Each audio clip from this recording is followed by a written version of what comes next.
ಇಂದು ಮಹಾಶಿವರಾತ್ರಿ. ಈ ಶಿವರಾತ್ರಿಯ ಉಪವಾಸ ಮಾಡೋದ್ರಿಂದ ನಮ್ಮ ಆರೋಗ್ಯಕ್ಕೆ ಏನೆಲ್ಲ ಲಾಭ ಇದೆ?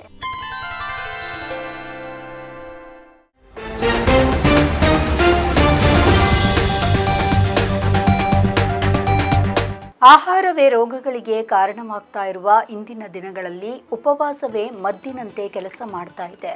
ಒಂದಿಲ್ಲೊಂದು ಕಾರಣಕ್ಕೆ ಉಪವಾಸ ಮಾಡುವ ಶ್ರದ್ಧೆಯನ್ನ ತನ್ನ ಅನುಯಾಯಿಗಳಿಗೆ ಪ್ರತಿಯೊಂದು ಧರ್ಮ ಕೂಡ ಬೋಧಿಸ್ತಾ ಇದೆ.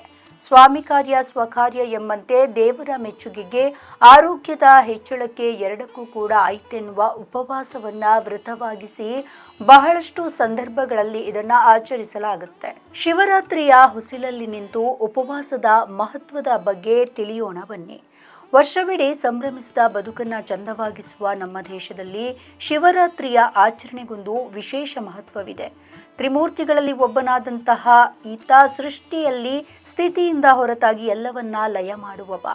ಹೊಸ ಹುಟ್ಟಿಗೆ ಅವಕಾಶವನ್ನ ಉಂಟಾಗುವುದು ಹಳೆತೇನಲ್ಲ, ಹೋದಾಗಲೇ ತಾನೆ. ಅಂದ್ರೆ ಹೊಸ ಹುಟ್ಟೆಂದರೆ ಹೊಸ ಶಕ್ತಿಯ ಹುಟ್ಟು ಹೌದು.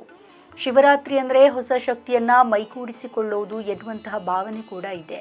ಇನ್ನು ಸರಳವಾಗಿ ಹೇಳಬೇಕು ಅಂದರೆ ಉಪವಾಸದಿಂದ ಬೇಡದ್ದನ್ನ ಕಳೆದುಕೊಂಡು ಜಗನ್ನಿಯಾಮಕನಾದಂತಹ ಧ್ಯಾನದಿಂದ ಹೊಸ ಶಕ್ತಿಯನ್ನ ಮೈಗೂಡಿಸಿಕೊಳ್ಳುವಂತಹ ಕಾಲ.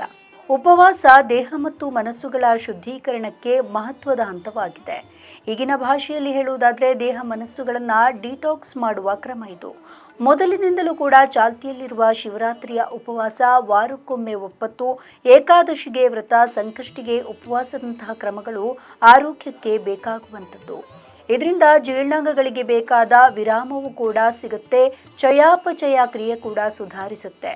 ಬೇಡದ್ದನ್ನ ದೇಹದಿಂದ ಹೊರಹಾಕಲು ಸಾಧ್ಯವಾಗುತ್ತೆ. ಜೊತೆಗೆ ಉಳಿದಂತೆ ಆ ದಿನಗಳಲ್ಲಿ ತೆಗೆದುಕೊಳ್ಳುವ ಸಾತ್ವಿಕ ಆಹಾರದಿಂದ ಅನಗತ್ಯ ಕ್ಯಾಲೋರಿಗಳು ದೇಹ ಸೇರುವುದು ಕೂಡ ತಪ್ಪುತ್ತೆ. ಇದರಿಂದ ತೂಕ ನಿಯಂತ್ರಣಕ್ಕೂ ಕೂಡ ಅನುಕೂಲ ಆಗುತ್ತೆ. ಈ ಉಪವಾಸದಿಂದ ಆಗುವಂತಹ ಉಪಯೋಗ ಏನು?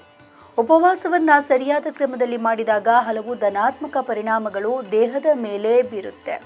ಚಯಾಪಚಯ ಕ್ರಿಯೆಗಳು ಚುರುಕಾಗುತ್ತೆ, ತೂಕ ಇಳಿಕೆಗೆ ನೆರವಾಗುತ್ತೆ, ಚರ್ಮದ ಆರೋಗ್ಯ ಸುಧಾರಿಸುತ್ತೆ, ಮೆದುಳಿನ ಕ್ಷಮತೆ ಹೆಚ್ಚುತ್ತೆ.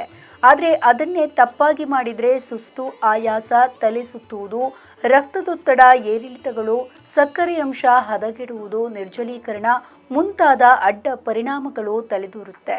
ಹೀಗಾಗಿ ಶಿವರಾತ್ರಿಯಲ್ಲಿ ಹಣ್ಣಿನ ಪಾನಕ, ಕೋಸಂಬರಿಗಳನ್ನು ಸೇವಿಸುವ ಕ್ರಮವಿದೆ. ನಮ್ಮ ಈ ವಿಡಿಯೋ ನಿಮಗೆ ಇಷ್ಟ ಆದಲ್ಲಿ ಲೈಕ್ ಮಾಡಿ, ಶೇರ್ ಮಾಡಿ, ಕಮೆಂಟ್ ಮಾಡಿ ಮತ್ತೆ ಸಬ್ಸ್ಕ್ರೈಬ್ ಮಾಡಿ.